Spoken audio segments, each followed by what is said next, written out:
જો મિત્રો, વાલા મારા જુઓ ખેડૂત મિત્રો, અને આ તો દરેકને લાગુ પડે એવું છે. આપણે કહીએ છીએ ને ઘણીવાર કે આ ખિસકોલી જેવી શું કરવાની છે. આ ખિસકોલી કરે એવું ને તો કોઈ ના કરે. મોટો નાહી ના થાય, મોટો પકડી જાય ને ખિસકોલી પકડાય નહીં એવું છે. જો આ ખિસકોલીએ મેં ધરું નાખ્યું ને આવડું થયું ને ભાઈ, તારે હું વિચારતો હતો કે સારું ધરું કોણ ખાઈ જાય. તો મેં તો ચારે બાજુ જુઓ કોંટા મૂકી દીધા. એ તો કૂતરા બગાડતા હોય ભાઈ, કૂતરોય નહીં, મૂળીઓય નહીં. અને એક દાડો આવે ને વાંટો માર્યો રોડને જોઈ તમારી બેટી ખિસકોલી બોલો આટલું આવડું થયું અને ભય પાડી દે. જુઓ ખિસકોલી શું કર્યું, ટાલો પાડી દીધો. આ ટાલો જુઓ, તમે માનો નહીં. આ દેખાય છે ને, આ ટાલું એક જુઓ, અને એક બીજું હા મો દેખાય છે, એક આવીએ જુઓ.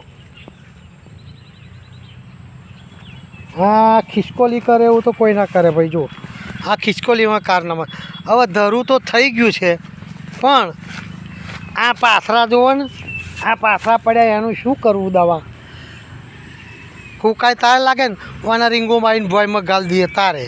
પણ હજુ નેરે પાણી નહીં આવ્યું, વરસાદનું ટકતું નહીં, નેરનું આવતું નહીં. નેરે આવે તાર પાણી મારી, પાણીમાં રીંગો મારીને ભોયમાં ગાલ દઈને રોપાય મારા. આવું છે ખેડૂતનું કામ. ચલો આવજો તાર ધરું હાથો જો પાછા બરાબર હો, નકર પાછું જતું રહેશે ને તો ઉપાધિ થઈ છે. કરોડ નાખેલું જ ભાઈ.